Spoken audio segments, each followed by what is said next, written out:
सुप्रभात। मान अपमान भरा जीवन, ये हमारी आज की आध्यात्मिक चर्चा का विषय। मान अपमान भरा जीवन। जीवन में सुख दुख के मान अपमान के प्रसंग आए तब घबराना नहीं। अरे जगत खोटा है तो जगत में मिला हुआ मान भी खोटा है, और कदाचित कोई अपमान करे तो वो भी खोटा है। जगत का जीव मान दे तो उसे प्रसन्न नहीं होना चाहिए, कदाचित कोई अपमान करे तो नाराज भी नहीं होना चाहिए। दोनों से मान पत्र प्राप्त करने की अपेक्षा मत रखो, कारण कि ये स्वार्थ से भरे हुए होंगे, इसलिए ये सत्य नहीं होंगे। आज मान पत्र देने वाला कदाचित कल अपमान भी कर सकता है। तो सच्चा मान पत्र तो अपने मन के द्वारा मिलता है। तुम्हारा मन ही तुमको सच्ची रीति से पहचानता है, इसलिए उसके द्वारा किया हुआ मान पत्र ही सच्चा है। मन का मान पत्र तुम्हारे सद्गुणों के लिए ही होगा, स्वार्थ के लिए नहीं। तो मन के पास से मान पत्र मिला हुआ होगा तो प्रभु के दरबार में भी मान बढ़ेगा। जिसको भगवान के दरबार में मान मिलता है वो धन्य है। मृत्यु के समय जगत का मिला हुआ मान पत्र साथ जाएगा नहीं। भगवान के दरबार में जिसे मान मिलता है उसका मान स्थिर रहने वाला है, वही मान स्थिर रहने वाला है। भगवान के दरबार में जिसे मान मिलता है, तो मान अपमान में मन को शांत रखने वाला ही महान बन सकता है। अपमान का दुख मनुष्य को तब होता है जब वो अभिमान में होता है। जीव दीन होकर ईश्वर के चरणों में रहे तो मान अपमान का असर उसके मन के ऊपर होता ही नहीं। मान अपमान का असर मन के ऊपर नहीं होने देना चाहिए। बहुत दान मान मिले तो लाभ नहीं, और कदाचित कोई बहुत अपमान करे तो नुकसान नहीं। चाहे जैसा सुख दुख का प्रसंग आए, परमात्मा को साथ रखना। हर प्रसंग में लोग जेब में पैसा तो साथ रखते ही हैं, धन को तुम साथ रखते ही हो, तो परमात्मा को भी साथ रखो। जीव के ऊपर प्रभु ने अनंत उपकार किए हैं, परमात्मा के उपकारों को भूलना नहीं। जब जब तुमको फुर्सत मिले तब तब प्रभु को के उपकारों को याद करो। अपने मन से तुम प्रश्न पूछो, तुमको जो धन मिला है, तुमको जो मान मिला है, सुख मिला है, वो क्या तुम्हारी योग्यता से मिला है? तुम क्या बहुत लायक हो? बहुत शांति से विचार करोगे तो अंदर से आवाज़ आएगी कि निश्चय ही मैं लायक तो नहीं हूँ। मन से बहुत पाप किया है मैंने, जीव से बहुत पाप किए हैं। तुम पुण्य का हिसाब रखते हो, परंतु पाप का हिसाब भी रखते हो क्या? किसी गरीब को कुछ दिया हो उसे मनुष्य याद रखता हो, परंतु आज तक शरीर और इंद्रिय में सुख में पैसे का जो दुरुपयोग किया है उसका क्या कभी विचार किया है? जो लोग दान पुण्य करते हैं वो कुछ बहादुरी का काम नहीं करते, वो स्वयं के लिए खूब रखते हैं और उससे भी अधिक बड़े तब वे परमात्मा की सेवा में खर्च करते हैं। इनको विश्वास है कि बहुत है, अपने को कौन सा कम पड़ेगा, ऐसा विश्वास इसलिए निकालते हैं। क्या ये कोई सेवा है कि स्वयं दुख सहन करके परोपकार में भगवत सेवा में खर्च करें? मनुष्य पुण्य का विचार करता है, पाप का विचार नहीं करता, और पाप बहुत करता है। परंतु परमात्मा तो अतिशय उदार है, बहुत दयालु है। इसके पाप को भगवान भूल जाते हैं। भगवान ऐसा विचार करते हैं कि रामायण की कथा सुनने बैठा है और अब मेरा अच्छा चतुर पुत्र बनेगा, अब रोज़ मेरी भक्ति करेगा, मेरी सेवा करेगा, अब एकादशी का व्रत करेगा, एकादशी को रात्रि में हरे राम हरे कृष्ण का कीर्तन करते हुए जागरण करेगा। परंतु कथा जहाँ समाप्त हुई कि जीव सब भूल जाता है। एकादशी का दिन बहुत पवित्र है, इस दिन खूब भक्ति करो, इस दिन जरा भी पाप ना हो। कितने ही लोग तो ऐसा समझते हैं कि एकादशी के दिन मंदिर की प्रसादी पाने को मिले उसे खाने में कुछ वादा नहीं, घर का खाना नहीं खाना चाहिए, परंतु प्रसादी का खाना खाना चाहिए। किसी जगह ऐसा नहीं लिखा कि प्रसादी पान खाना चाहिए। एकादशी के दिन किसी भी प्रकार के पान खाने की मनाही की है। एकादशी के दिन प्रसादी पान मिले उसको स्वीकार द्वादशी के दिन करे, एकादशी के दिन नहीं। मनुष्य शास्त्र से नहीं पूछता, मन से ही पूछता। मन की इच्छा लगे वही धर्म। मन दंगाखोर है, मन दुष्ट है, मन गड्ढे में फेंक देता है, मन विषयों की तरफ दौड़ता है, मन अच्छा भोग मांगता है और वह भोगने के लिए आतुर रहता है। जीव मात्र को सादा सात्विक सदाचारी जीवन जीना अच्छा नहीं लगता ही, विलासी इच्छाचारी जीवन बिताना अच्छा लगता है, और इसलिए मन इंद्रियों के अधीन हो जाता है। मन उसको विषय में फंसाता है, विलासी जीवन की तरफ दौड़ाता है। जो विलासी जीवन बिताता है उसको ईश्वर के स्वरूप का ज्ञान नहीं हो सकता। मन के ऊपर विश्वास नहीं रखना चाहिए, शास्त्र में विश्वास रखना चाहिए।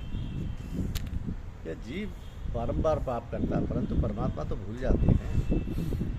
जीव के ऊपर अनुग्रह करते हैं कि अब ये सुधरेगा, परंतु दुष्ट जीव सुधरता नहीं। सुग्रीव बहुत सुखी हुआ और वह सुख में भगवान को भूल गया। तो तुम्हें भक्ति करनी हो तो भगवान से कहना कि मेरे जीवन में एकाध दो तो मुझको दुख देना, मुझको बहुत सुख मत देना। भागवत में कथा आती है कि कुंती जी ने परमात्मा से दुख मांगा है। विपद संतुना शाश्वत तत्र जगत गुरु भवतो दर्शनम यतश्चाद पुनर्भव दर्शनम। हे नाथ, हमको पग पग पर विपत्तियाँ आती रहें, ऐसा मैं तुमसे मांगती हूँ। कारण कि विपत्ति में ही तुम्हारा स्मरण होता है, स्मरण से तुम्हारे दर्शन होते हैं, तुम्हारे दर्शन हो तो जन्म मृत्यु के चक्कर में आना नहीं पड़ता। ये जीव सब प्रकार से सुखी हो ठीक नहीं, एक आध दुख तो मनुष्य के जीवन में होना ही चाहिए, जिससे दुख में इसका विश्वास हो भगवान के बिना मेरा कोई। सगे संबंधी का भी प्रेम कपट से भरा हुआ है, उसकी खबर दुख में ही होती है। जीवन में दुख होवे तो मनुष्य दीन बनता है, मनुष्य बहुत सुख पचा नहीं सकता। मनुष्य को बहुत सुख मिले तो ये प्रमादी हो जाता है, बहुत सुख में ये मान भूल जाता है, भान भूल जाता है। सब प्रकार से सुखी हो तो भान जल्दी भूलता है, विलासी हो जाता है, अभिमानी हो जाता है, भगवान को भूल जाता है, अनेक प्रकार के दुर्गुण उसमें आ जाते हैं और अंत में उसका पतन हो जाता है। तो भगवान किसी समय प्रेम भरी दृष्टि से जीव का आकर्षण करते हैं, तो किसी समय मनुष्य के जीवन में दुख के प्रसंग खड़े करके उसको स्वयं की तरफ खींचते हैं। जीव के कल्याण के लिए भगवान दुख खड़ा करते हैं। कितने लोग ऐसा समझते हैं मैं वैष्णव हूँ, सेवा करता हूँ, गरीबों का सम्मान करता हूँ, इसलिए मुझे कभी बुखार नहीं आएगा, मेरा शरीर नहीं बिगड़ेगा, मुझे कोई दुख नहीं होगा। ऐसी समझ सकते नहीं। जीव को सजा ना हो तब तक जीवन नहीं सुधरता। पुस्तक पढ़ने से क्या जीवन सुधरता है? आजकल ज्ञान तो बहुत बढ़ गया है, हाई स्कूलों में कॉलेजों में खूब पढ़ाई होती है, परंतु जीवन सुधरा हुआ ऐसा दिखाई नहीं देता। साधारण मनुष्य ज्ञान से नहीं सुधर पाता, उस पर मार पड़ती है तभी सुधर पाता है। अनेक बार ऐसा होता है कि अति दुख में शांति से बैठकर परमात्मा का स्मरण करें, तब उसकी बुद्धि में ज्ञान स्मरण होता है। अनेक ग्रंथों के पढ़ने पर भी उसे नहीं मिल पाता। दुख में चतुरता आती है, साधारण मनुष्य को बहुत सुख में चतुरता आती ही नहीं। बहुत सुख मिले ये ठीक। कितने लोग ऐसी अपेक्षा रखते हैं कि भगवान बहुत अनुकूलता करके देवे तो बाद में मैं भगवान की भक्ति करूँ। घर में जरा भी प्रतिकूलता नहीं आनी चाहिए, सब प्रकार की अनुकूलता मुझको मिले तो भक्ति। तो सब प्रकार की अनुकूलता जगत में किसी को नहीं मिलती, और कदाचित मिले तो वह ईश्वर की भक्ति नहीं करती। जीव जब जगत में आता है तब पाप और पुण्य दोनों लेकर आता है। पुण्य का फल सुख है और पाप का फल दुख है। ऐसा कोई जीव नहीं कि जो अकेला पुण्य लेकर के ही आए, सभी पाप और पुण्य दोनों लेकर आए। इस प्रकार से सबको दुख और सुख दोनों प्राप्त होते हैं। सभी अनुकूलता मुझको मिलनी चाहिए ऐसी आशा रखनी चाहते हैं। अरे संसार में जो आया उसको रोज़ किसी न किसी प्रकार की अड़चन रहती है। संसार रूपी समुद्र में तरंग जैसे प्रतिकूल प्रसंग तो रोज आएंगे। किसी को समुद्र में स्नान करने की इच्छा और वह ऐसा विचार करे कि तरंग शांत होने के बाद मैं स्नान करूँ, ऐसा होना अशक्य है। समुद्र किसी दिन शांत होता ही नहीं। समुद्र में स्नान करना हो तो तरंगों का दुख सहन करना ही पड़ता है। इस संसार समुद्र में भी अड़चन रूपी तरंगें आती हैं। जीवन में एक अड़चन दूर हुई तभी दूसरी अड़चन दिखेगी, दूसरी खड़ी दिखेगी, दूसरी दूर होगी, तब तीसरी खड़ी रहेगी। तो तुम्हारे जीवन में ऐसा भी प्रसंग आ सकता है कि तुम जिस मनुष्य के साथ अधिक प्रेम करते हो, जिस जीव में तुम अतिशय विश्वास रखते हो, वह भी किसी दिन तुम्हारे साथ धोखा करेगा।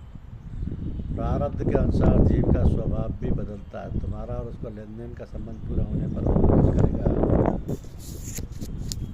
तो तुमको भला नहीं लगेगा, तुम्हारी उसके प्रति आरुचि हो जाएगी, जिसके लिए तुम बहुत आशापूर्ण रहते हो। ये मेरे उपयोग में आएगा, मेरा काम करेगा, मेरे साथ रहेगा, मेरी भलाई की बात बोलेगा, ऐसा तुम्हारा स्नेह किसी साधारण से कारण पर तुम्हारा शत्रु जैसा हो जाएगा। शास्त्र में लिखा है कि जो मित्र नहीं वो यदि शत्रु हो जाए तो बाधा नहीं, परंतु जो मित्र है वो यदि शत्रु बन जाता है तो बहुत रुलाता है। दुख से पाप में नाश होता है। निश्चय ऐसा विश्वास हो जाता है कि संसार के सभी जीव स्वार्थी हैं। आज तक अनेकों के लिए हमने शरीर घिसाया, भोग दिया, परंतु मेरे ऊपर दुख का प्रसंग आया तब मेरी ओर किसी ने देखा नहीं। अनेक बार भगवान ही कृपा करके दुख देते हैं। दुख को प्रभु का प्रसाद मानना। संसार के लोग विषय भोगते हैं, उसे देखकर ये जीव अधिकांश भाग में ऐसा चिंतन करता है कि ये श्रीमंत लोग क्या सुख भोगते हैं। अरे श्रीमंत लोग जैसा सुख भोगते हैं ऐसा तो पशु पक्षी भी भोगते हैं। ऐसा सुख तो तूने भी अनेक जन्मों में भोगा, परंतु तुझको शांति कहाँ मिली? किसी श्रीमंत को अथवा किसी भोगी विलासी ग्रस्त को अपना आदर्श मत बनाओ। सतगुरु को अपना आदर्श बनाओ, उनका अनुसरण करो।